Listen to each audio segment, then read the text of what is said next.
Bismillahirrahmanirrahim. Assalamualaikum warahmatullahi wabarakatuh.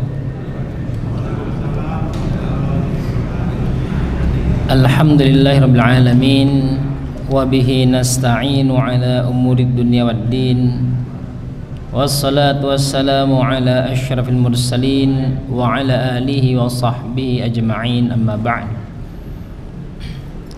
Raditu billahi rabba bil islami dina bi Muhammadin nabiyya wa rasula. Allahumma rabbana zidna ilma warzuqna fahma. Allahumma arinal haqqa haqqan warzuqna ittiba'ah wa arinal batila batilan warzuqna ijtinabah waj'alna mimman yastami'una alqawla fayattabi'una ahsanah wa adkhilna bi rahmatika fi ibadika shalihin. Bapak Ibu yang dirahmati Allah Subhanahu wa taala, bersyukur kita kepada Allah di malam hari ini Allah mudahkan kita kembali untuk duduk mengkaji hal-hal terpenting bagian dari agama kita ini, dan semoga duduknya kita di tempat ini menjadi upaya kita dalam memperbaiki kualitas ketaatan kita kepada Allah Subhanahu wa taala. Dan semoga duduknya kita di sini menjadi bagian ibadah yang kelak akan membantu kita, menolong kita di hari kiamat, di hari tidak lagi bermanfaat anak ataupun harta kecuali mereka yang datang kepada Allah dengan hati yang selamat. Salawat dan salam kita hadiahkan kepada baginda Rasul sallallahu alaihi wasallam sebagai suri tauladan kita, qudwatun hasanah kita. Kita mohon kepada Allah semoga Allah izinkan kita terus berupaya menyempurnakan sunnah-sunnah baginda Rasul dalam kehidupan kita hingga Allah izinkan kita meninggal dalam keadaan husnul khatimah. Bapak Ibu, rekan sekalian dirahmati Allah, mengawali kajian ini kita awali dengan sama-sama baca Al-Basmalah. Bismillahirrahmanirrahim. Sebelumnya saya menyampaikan berita duka yang luar biasa atas apa yang terjadi di Palestina akhir-akhir ini, terkhusus tadi malam ya, atau kemarin tanggal 17 ya, 17 Oktober pagi, sekitar 300-an anak-anak Gaza yang sedang diungsikan di rumah sakit swasta di sana. Pagi mereka sedang bergembira-ria main-main dan malamnya dibom oleh Israel. Semuanya meninggal, kurang lebih 500 orang, diantaranya kurang lebih 300 anak-anak meninggal. Dan kita bayangkan yang meninggal itu adalah anak-anak yang usia 2 tahun, 1 tahun, 3 tahun, 5 tahun ya, usia-usia golden age kata ahli pendidikan. Dan semoga insya Allah mereka menjadi penolong kelak bagi orang-orang tuanya dan orang tuanya diberikan kesabaran. Oleh karena itu mari kita kirimkan Al-Fatihah untuk mereka. Semoga Allah Subhanahu wa taala hitung Al-Fatihah kita ini bagian daripada upaya kita menjadi bagian dari perjuangan Gaza dan Palestina serta kebebasan Masjidil Aqsa. Ala hadhihi niyyah wa likulli niyatin shalihatin. Al-Fatihah. A'udzubillahi minasyaitonir rajim. Bismillahirrahmanirrahim. Alhamdulillahirabbil alamin, arrahmanir rahim, maliki yaumiddin, iyyaka na'budu wa iyyaka nasta'in, ihdinas siratal mustaqim, siratal ladzina an'amta 'alaihim ghairil maghdubi 'alaihim waladdallin. Amin. Bapak Ibu, yang kedua, walaupun sampai sekarang bantuan belum bisa masuk ya ke Gaza terkhusus, dan bantuan itu sekarang sedang ngantri di perbatasan Rafah, Mesir dan Gaza. Tapi tidak salah kita juga berupaya membantu mereka dengan harta-harta kita. Silahkan nanti panjenengan mau membantu via lembaga-lembaga yang panjenengan kenal dengan baik, atau via Sahabat Aqsa. Di sini ada Dr. Aldi sebagai bagian daripada Sahabat Aqsa. Semoga bantuan ini saya yakin tidak akan mungkin menebus apa yang mereka hilang dari mereka, tetapi setidaknya meringankan beban mereka. Dan juga sebenarnya ini menjadi bagian dari ketaatan kita kepada Allah, sebagaimana yang Rasul sampaikan, kalau kalian tidak bisa berjuang di dalamnya, maka setidaknya kalian hantarkan lentera-lentera cahaya-cahaya ke Masjidil Aqsa untuk menerangi tempat tersebut.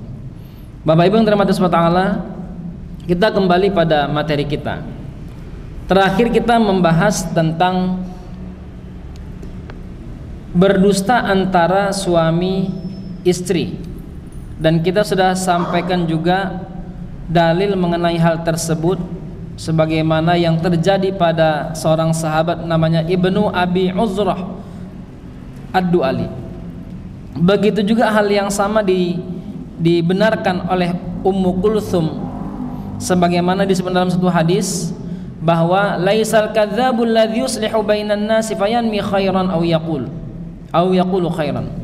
Tidaklah termasuk pendusta orang-orang yang mendamaikan manusia dengan menyampaikan kebaikan atau mengatakan kebaikan.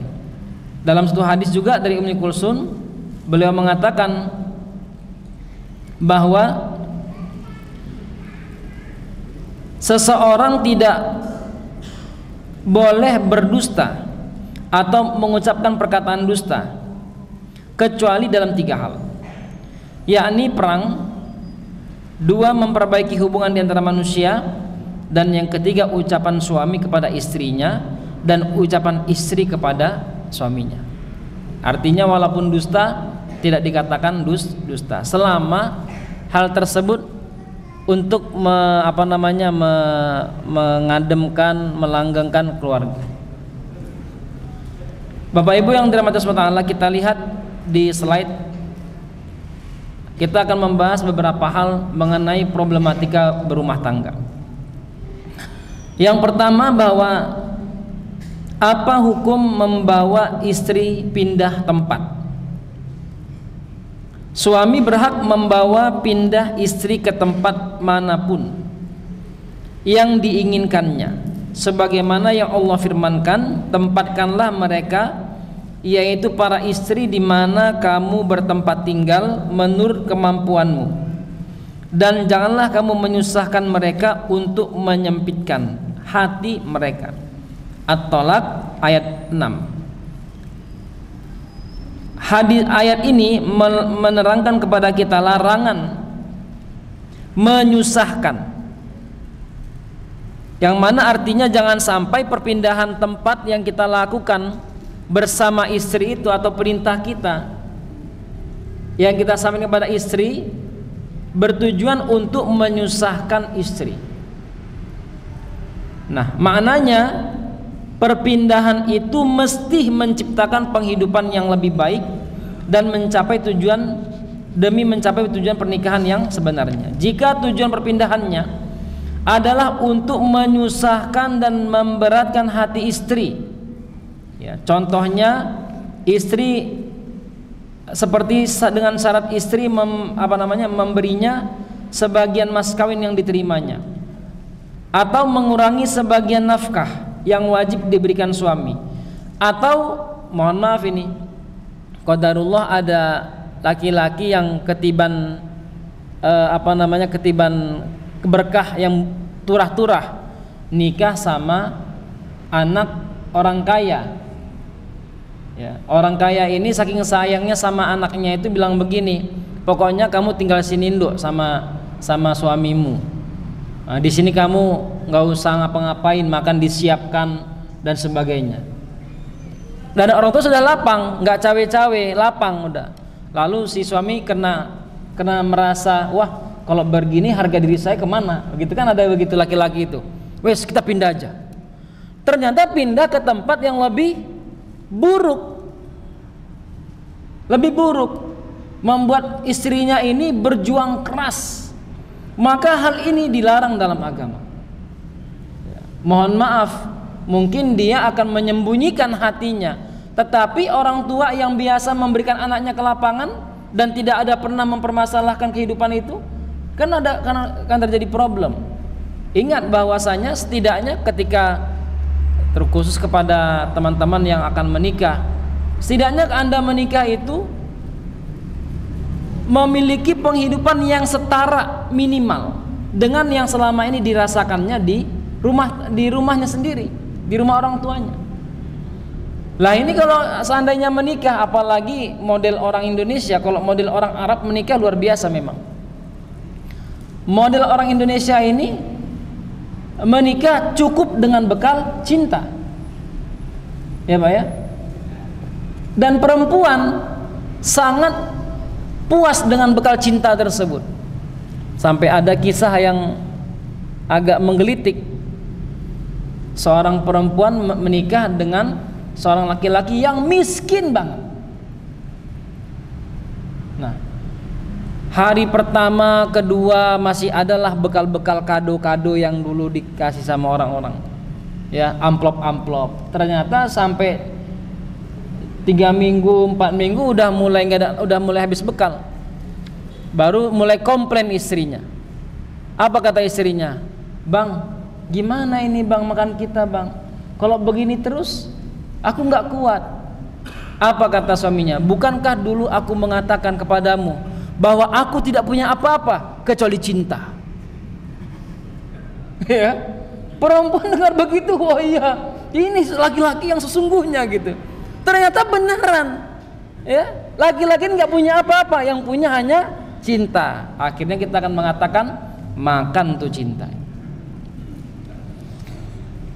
Bapak Ibu yang dirahmati Allah SWT, para fuqaha juga membatasi hak suami ini dengan memastikan perpindahan tersebut tidak menimbulkan kekhawatiran akan membahayakan istri, seperti perjalanan yang ditempuh tidak aman atau terlalu berat sehingga secara normal sulit dilalui atau diduga akan ada musuh yang menghalangi. Jika istri mengkhawatirkan hal tersebut terjadi, maka dia boleh menolak perpindahan tersebut. Dalam catatan pengadilan dijelaskan ya bahwa mengingat maslahat atau tidaknya perpindahan suami dan istri tidak ada batasan dan ukuran yang pasti, maka ulama memberi keleluasan dengan tidak menjelaskan bentuknya. Artinya kita maslahat dan mudarat tersebut kembali pada kita. Kalau kalau kita ambil dulu pernah terjadi sikon, merebaknya wabah penyakit yang dahsyat. Ya. Kata baginda Rasulullah, jangan keluar dan jangan masuk ke tempat tersebut. Orang luar nggak boleh masuk, orang dalam nggak boleh keluar. Lalu ada bilang begini, saya ini kan medis, kalau saya masuk ke tempat itu saya akan banyak dapat untung, gitu ya.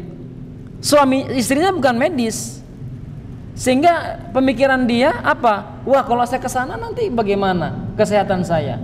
Suaminya mikirnya medis. Nah, maka hal ini walaupun sehebat apapun medisnya, tetapi membuat istri khawatir, maka jangan dilakukan perpindahan tersebut. Ya. Atau kalau kemarin pernah saya sampaikan, ada di beberapa tempat itu yang suaminya disiapkan mes, tetapi mes di sana nggak kondusif untuk yang suami istri. Khawatir terjadi perzinahan, maka baiknya tidak usah melakukan perpindahan. Bapak Ibu yang dirahmati Allah SWT, kemudian yang kemarin kita bahas juga mengenai mensyaratkan tidak membawa istri keluar dari rumahnya, sebagaimana yang kita sampaikan sebuah hadis Rasulullah bersabda, inna ahaqqa syuruti an tufu bihi mastahlaltum bil furuj. Sungguhnya syarat yang paling berhak untuk kalian penuhi adalah syarat untuk menghalalkan kemaluan. Artinya, kalau seandainya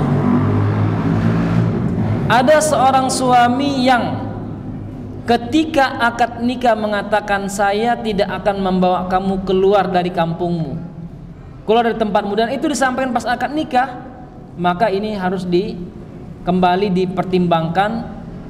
Kalau benar disampaikan, maka harus dipenuhi syaratnya.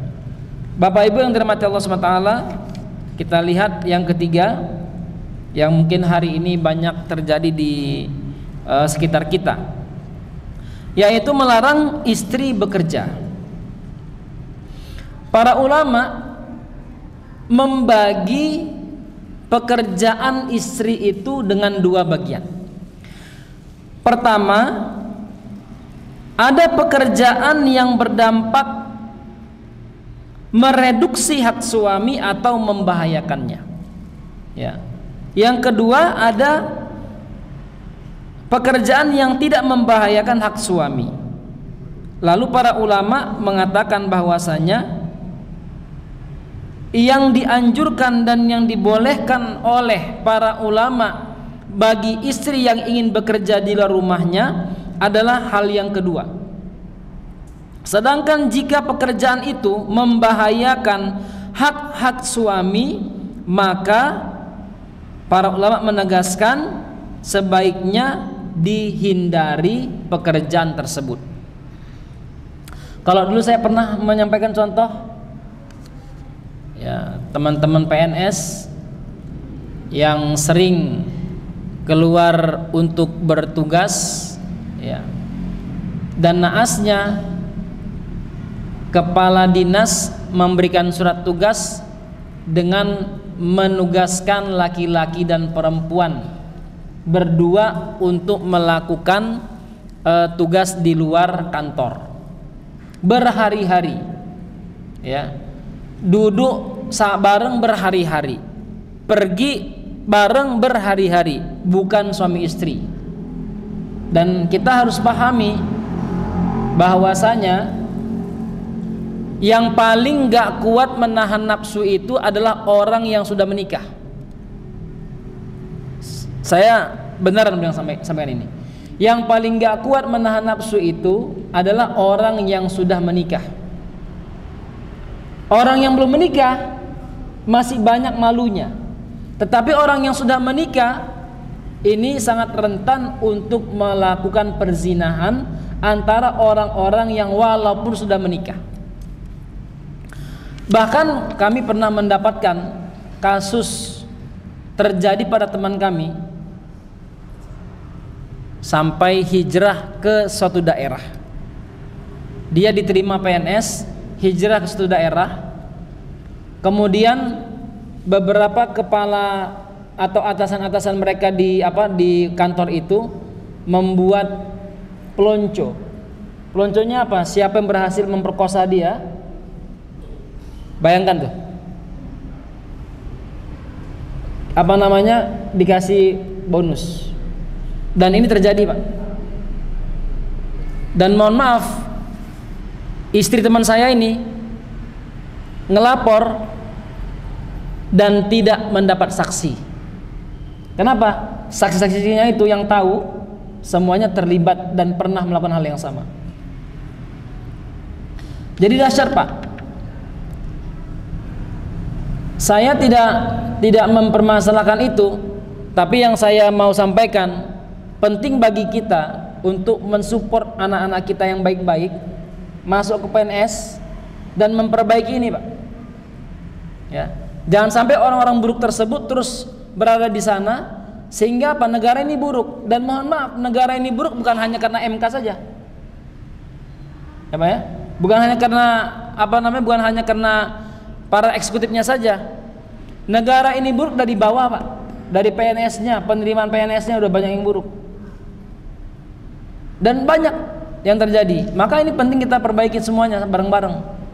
Nah, kita yang pingin anak-anak kita menjadi PNS, mereka dinasihatin supaya benar-benar jadi orang-orang yang baik, soleh, sehingga mereka mengambil keputusan yang baik pada saat mereka ada di posisi tersebut. Bapak Ibu yang dirahmati Allah Subhanahu wa taala, Ibnu Abidin, seorang ulama mazhab Hanafi, menjelaskan pendapat yang tepat adalah istri dilarang melakukan pekerjaan yang dapat mengurangi hak suami atau membahayakannya atau menuntut keluar rumah. Sedangkan pekerjaan yang tidak berbahaya tidak ada alasan untuk dilarang. Misalnya istri sangat potensi menjadi guru Kalau ini nggak diakomodir oleh suami, bakatnya akan hilang. Izinkan dia, orang potensinya nggak ada. Dia ngajar TK semuanya perempuan, apa potensinya di situ? Mengurangi hak istri. Yang paling parah hari ini banyak kejadian anak-anak muda di UGM, UNY, UIN dan beberapa kampus lainnya itu ketemu sama jodohnya, nikah, ini suaminya semangat sekali. Apa katanya? Istri itu harus mendengar kata suami. Mulai hari ini kamu harus berhenti kuliah. Coba, kan dahsyat itu.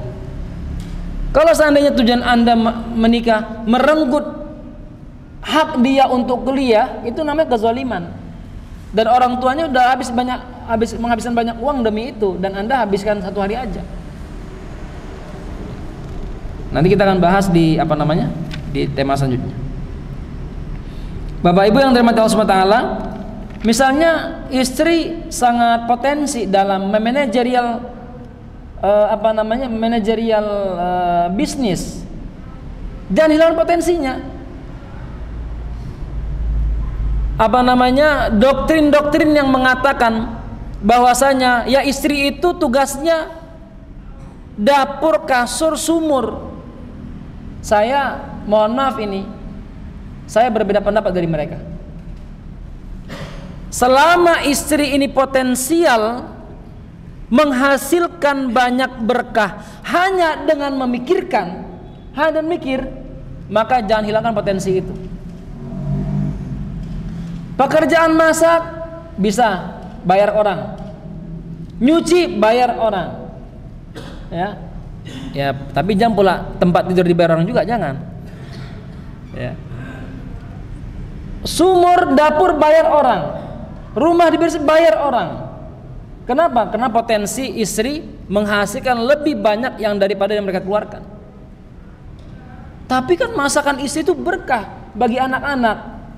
Iya, habis waktunya nggak sempat dia mendidik anak-anaknya. Gara-gara apa? Masak, nyuci, nyetrika. Baru kita bilang, apa kerjaanmu di rumah nih? Kita bilang, kita nggak tahu. Ya, sesekali kalau kita komplain begitu, kita suruhlah istri kita keluar kerja, kita lah kerja di rumah. Biar tahu kita rasanya kerja di rumah tersebut. Bapak Ibu yang dirahmati Allah SWT, teman-teman sekalian, maka kalau kita lihat potensi istri ini besar sekali, jangan dimatikan potensinya. Ya, Ibunda Khadijah radhiyallahu taala anha disebut dengan Khadijatul Kubra, wanita agung, Khadijah yang agung. Kenapa disebut seperti itu? Karena apa? Kekuatan jiwanya dan kekuatan finansialnya mampu membantu dakwah Rasulullah Sallallahu Alaihi Wasallam. Tetapi ketika istri mampu mendidik anak di rumah, dengan didikannya hadir ulama-ulama besar, sekaliber Imam Bukhari, sekaliber Imam Syafi'i, sekaliber Imam Muslim, maka potensi itu perlu didukung oleh suami. Bapak Ibu yang dirahmati Allah SWT, kemudian selanjutnya adalah hukum istri keluar rumah untuk mencari ilmu. Apa hukumnya? Jika ilmu yang dipelajari istri tergolong sesuatu yang fardu, maka yang wajib untuk mengajarinya adalah suaminya. Ya, makanya dulu kita pernah membahas sampai masalah haid di masjid ini, kita bahas. Tujuannya agar nanti panjenengan pulang ke rumah, apakah istri atau anak perempuan yang bertanya bisa dijawab. Dan saya sangat menghindari kajian haid itu ketika ngaji sama ibu-ibu. Haid, oh mohon maaf, ini ada ustazah teman saya yang bisa ngisi. Malu saya, Pak. Malu saya. Kenapa? Harusnya ditanya sama suaminya. Gitu. Kalau masalah sholat, ayo kita bicara sholat. Tentang pernikahan, ayo. Tetapi masalah haid itu, ini perlu antara ibu-ibu lah yang membahasnya. Maka saya sangat menghindari sekali. Kalau kajian seperti ini saya mau mengisinya.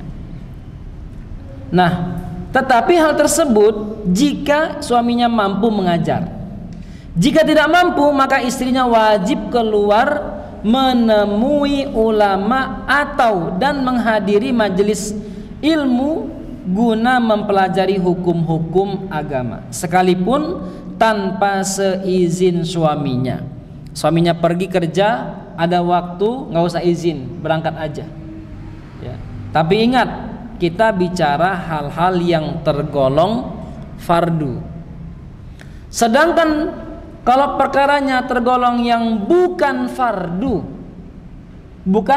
fardu, misalnya kajian tentang kisah sahabat yang bisa kita baca, kajian tentang kisah-kisah para ulama, maka ini harus dengan seizin suaminya ya. Suaminya harus paham. Sedangkan jika istri sudah mengerti hukum-hukum fardu atau suaminya rajin mencari ilmu, setelah mencari ilmu dia mengajari istrinya, maka si istri tidak berhak keluar rumah untuk mencari ilmu kecuali seizin suaminya. Baik Bapak Ibu, itu dulu materi sebagai pembuka. Mungkin ada hal-hal yang mau kita diskusikan, dipersilakan. Silakan.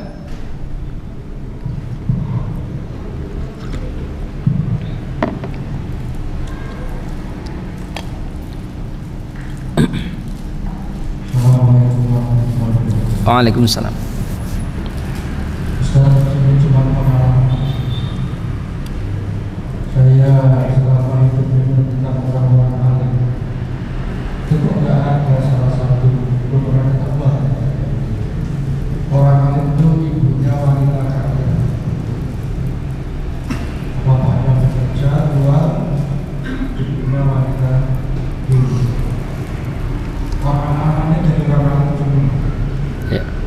Tapi ada kebalikan, seorang ulama punya istri pedagang, anaknya nggak ada yang ulama satu pun, orang dari bilang sudah jadi apa? Maka itu termasuk salah satu guru saya, namanya Syariah. Maka saya besar, dari besar, kalau cari istri yang bilang santri, agar anak-anak kita itu jadi orang-orang yang alim. Kita suaminya bekerja keras, itu sudah bikin pengalaman. Ya. Waalaikumsalam. Itu pesan untuk saya atau? Bercanda Pak. Iya, dan itu perlu diperhatikan ya. Bisa jadi nanti akan ada problemnya di dalam hal rezeki. Seorang ibu yang bekerja luar biasa dan demi anak-anaknya, berkah rezekinya, tetapi jangan lupa bahwa memperhatikan pendidikan itu penting sekali ya. Dan tidak ada jaminan orang bertakwa melahirkan orang bertakwa.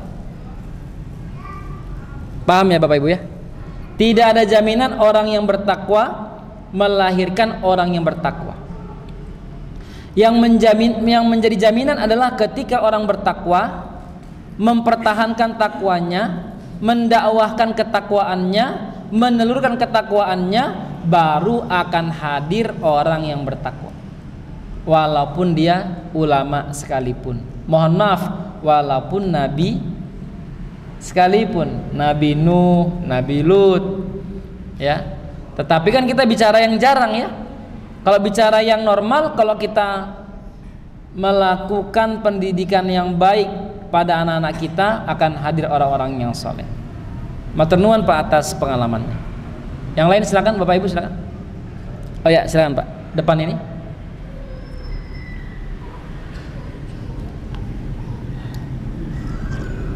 Assalamualaikum warahmatullahi wabarakatuh. Waalaikumsalam.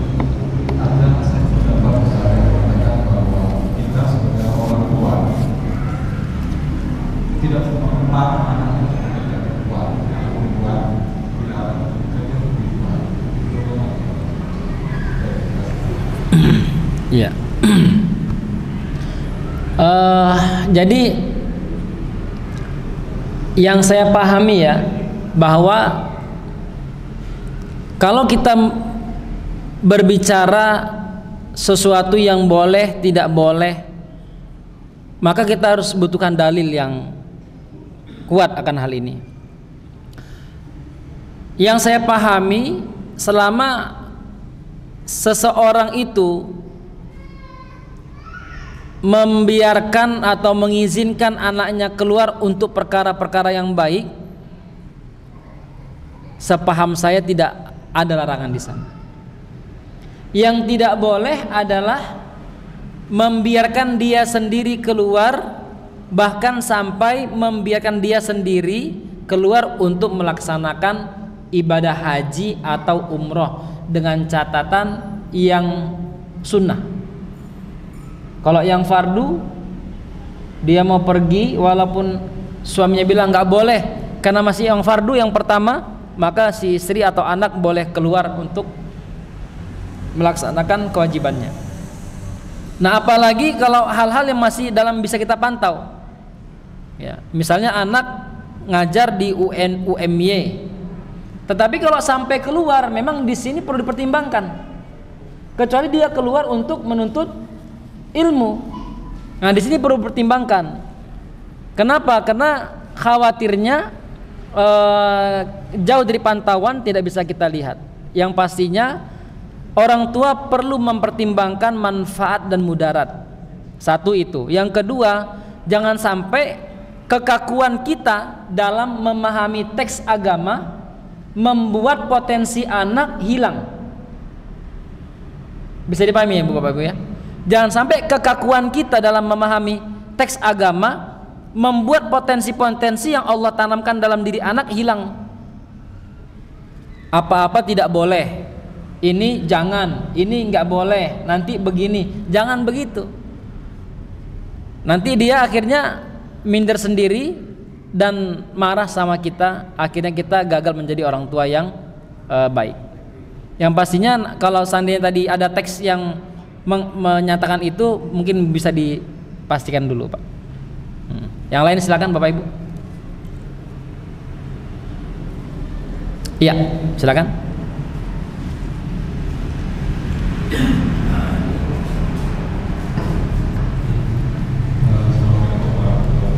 Waalaikumsalam. Ya.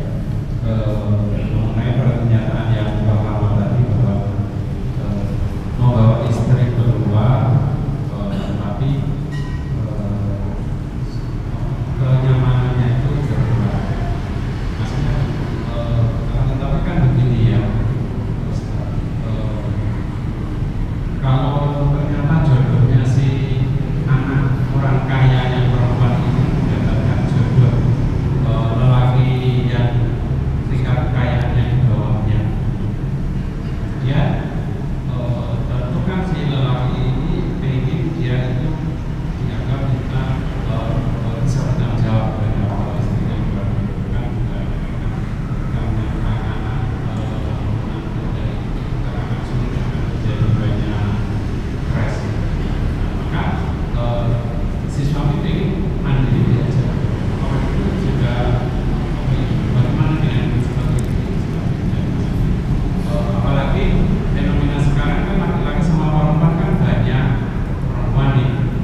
Maka perempuan itu mencari jodoh laki-lakinya itu kan tentu dia kalau mencari yang 10 kan kesulitan, mereka harus menentukan dirinya. Jadinya kan ya mau nggak mau dapat laki yang biasa. Satu. Kemudian yang ini saya tanya yang ini ya. Jadi istri itu tidak boleh istri itu tidak harus izin keluar kalau dia belajar tentang ilmu fardu. Mungkin bisa dijelaskan ilmu fardu apa sehingga saya sebagai lelaki itu nanti bisa mengajarkan ke istri. Atau misalkan keadaannya begini, lelaki itu tentu dia akan sangat cemburu ketika si istri itu keluar rumah tanpa izin. Alangkah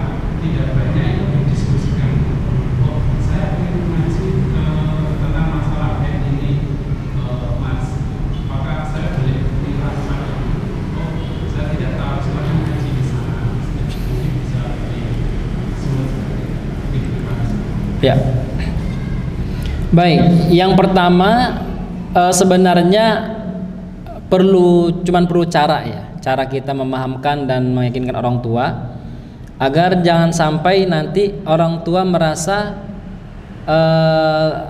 minder gara-gara merasa tidak bisa mengakomodir keinginan kita, dan kita keluar dari rumah ternyata kehidupannya malah kurang baik. Nah, jadi perlu cara meyakinkan orang tua bagaimana supaya kita keluar dari rumah itu penuh dengan ridho. Sepaham saya, kalau orang tua sudah ridho, insya Allah aral melintang yang apapun yang datang kepada kita pasti akan mudah kita menjalaninya. Nah, sebenarnya yang Rasulullah Shallallahu Alaihi Wasallam sampaikan, menikahlah dengan yang sekufu dengan kamu itu, ini bukan berarti sesuatu yang mutlak ya. Bisa jadi ada orang-orang yang kita anggap itu orangnya nggak kaya, biasa aja, nggak punya harta. Hari itu kita nggak tahu keberkahan itu ternyata datang setelah menikah. Kan kita nggak tahu itu. Ya mungkin dia pas menikah banyak kekurangan. Ternyata pasca pernikahan, jangankan 1 bulan 2 bulan gitu, pasca pernikahan mereka banyak keberkahan, kebahagiaannya bertambah, ketakwaannya bertambah dan sebagainya. Itu nilai-nilai plus. Jadi jangan sampai ada juga anggapan gara-gara perempuan susah cari laki-laki sehingga mengobral. Jangan juga begitu. Itu. Kalau laki-laki pengen yang terbaik, ya pasti dong perempuan punya yang terbaik juga. Standar yang Rasul sampaikan, nikahilah olehmu perempuan yang cantik, kaya, keturunannya baik, agamanya baik, perhatian agamanya, ini bukan hanya untuk laki-laki ke perempuan. Kalau ada laki-laki datang ke perempuan, lalu perempuannya lihat kayaknya nggak sekufu deh dengan saya, ya dia bisa nolak. Dia cantik, datang yang kaya, agamanya bagus, tapi jelek laki-lakinya, mau dipaksain mau diterima, ya nggak bisa begitu juga. Datang orang kaya, agamanya ganteng, agamanya bagus, tapi miskin. Apa kita mau bilang ya saya tetap perhatikan agamanya? Enggak juga, boleh laki perempuan itu menolak. Jadi standar hadis ini itu perempuan laki-laki berlaku. Ini yang pertama. Yang kedua, bahwa yang tadi yang mau saya kuatkan lagi ya. Yang pertama tadi, bahwa kita pastikan perpindahan kita itu, kalaupun terjadi kekurangan dari apa yang kita dapatkan di rumah mertua, tapi janganlah pula signifikan kekurangannya. Itu dia. Jangan sampai membuat orang tuanya sakit. Ketika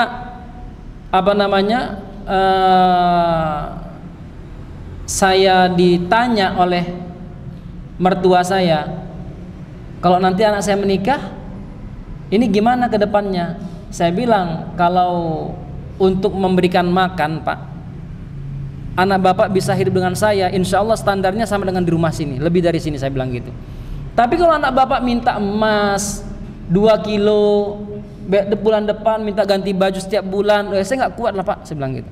Tapi kalau insya Allah merawat dia, dia makan, dia dapat tempat tinggal yang baik, ini bisa saya lakukan gitu. Nah, standarnya seperti itu.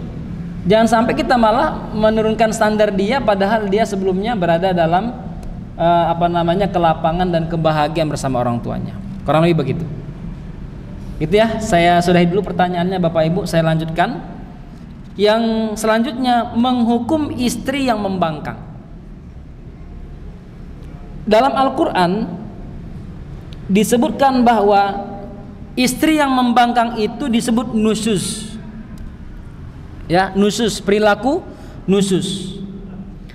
Dalam surah An-Nisa ayat 34. Saya ambil potongan ayatnya karena agak panjang. Ar-rijalu qawwamuna 'alan nisa'i bima faddalallahu ba'dhum 'ala ba'din. Itu ayatnya, dan saya ambil yang pertengahannya karena ini dalilnya. Allah berfirman yang artinya wanita-wanita yang kamu khawatirkan nusyuznya, maka nasihatilah mereka dan pisahkanlah mereka di tempat tidur mereka dan pukullah mereka. Kemudian jika mereka mentaatimu, maka janganlah kamu mencari-cari jalan untuk menyusahkannya. Surah An-Nisa 34. Nusyus adalah membangkang dan tidak patuh kepada suami, atau menolak diajak berhubungan badan, atau keluar rumah tanpa seizin suami. Maksud menasihati istri di sini adalah mengingatkan dengan hukum Allah, mengingatkan istri dengan hukum Allah. Ingat hukum Allah, perintah Allah, wahai istriku, terhadap suami. Ingat hak-hak suami yang harus kamu lakukan, yang harus kamu jalankan. Kita dengarkan azan dulu, Bapak Ibu.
Baik Bapak Ibu, kita lanjutkan.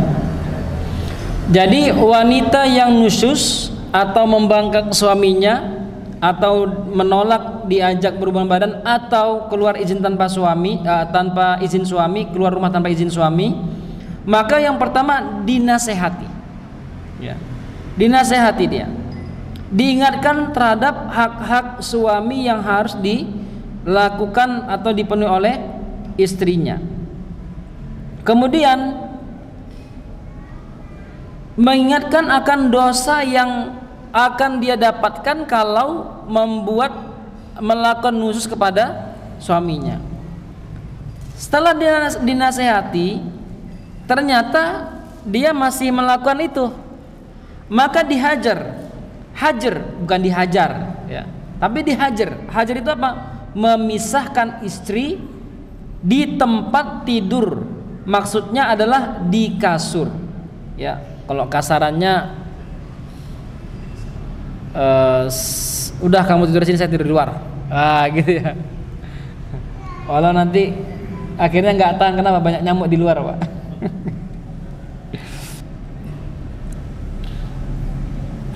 Sementara ada juga yang berpendapat bahwa hajar itu adalah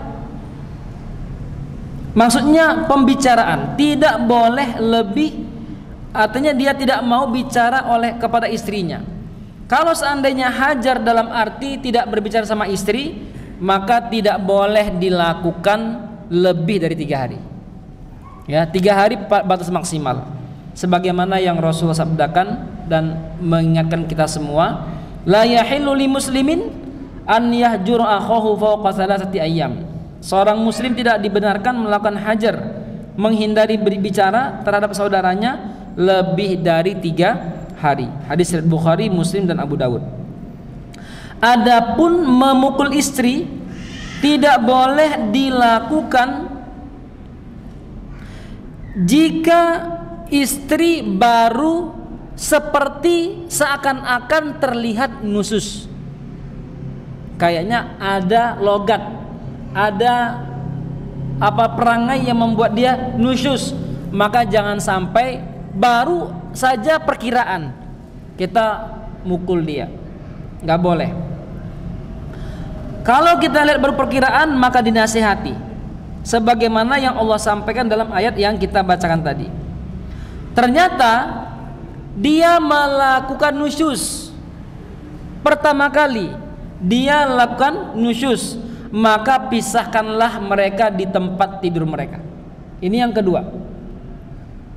Yang ketiga, setelah dipisahkan ternyata dia kembali atau masih melakukan nusyus, maka pukullah mereka.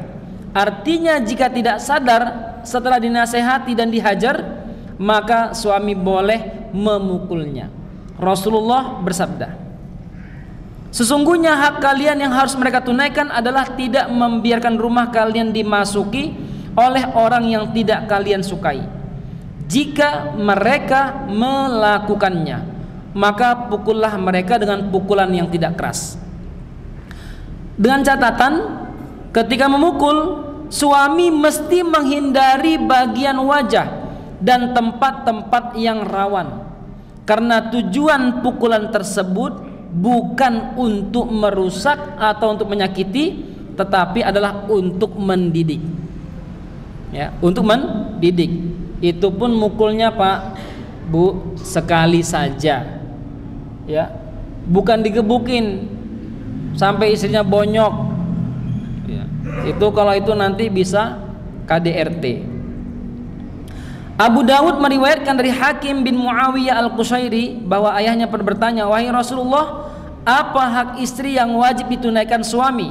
Rasulullah menjawab, antut'imaha idza ta'imta wa taksuha idza iktasaita wa la tadribil wajha wa la tuqabbih wa la tahjur illa fil bait. Memberinya makan jika engkau makan, memberinya pakaian jika engkau berpakaian, tidak boleh memukul wajah, tidak boleh menghinanya, dan jangan melakukan hajar atau memisahkan terhadapnya kecuali di dalam rumah. Tak pulangkan kamu ke rumah orang tuamu, nggak boleh dilakukan. Ya, nggak boleh dilakukan. Kalau nggak suka di rumah aja, jangan sampai datang ke mertua, Bu, tak pulangkan anak panjenengan. Kenapa? Melawan. Nggak boleh.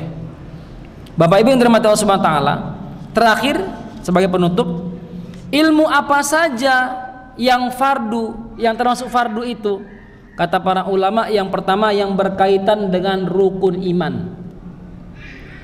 Ya, berkaitan dengan rukun iman, yang berkaitan dengan rukun Islam. Kemudian yang ketiga, hal-hal yang berkaitan dengan haram dan halal dalam kehidupan. Itulah yang boleh bagi istri, kalaupun dia keluar nggak izin sama suami boleh.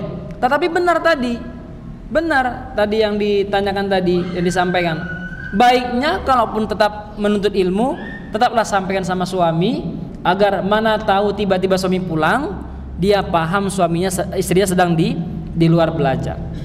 Begitu Bapak Ibu, semoga Allah rahmati kita pemahaman, dan semoga kajian ini menambah pemahaman kita untuk terus meningkatkan kualitas kita dalam berumah tangga hingga ke jannahnya Allah Subhanahu wa taala. Kita akhiri dengan bacaan alhamdulillah dan kafaratul majlis. Alhamdulillah alamin, subhanallah bihamdika, asyhadu an la ilaha illa anta, astaghfiruka wa atubu ilaik. Wassalamualaikum warahmatullahi wabarakatuh.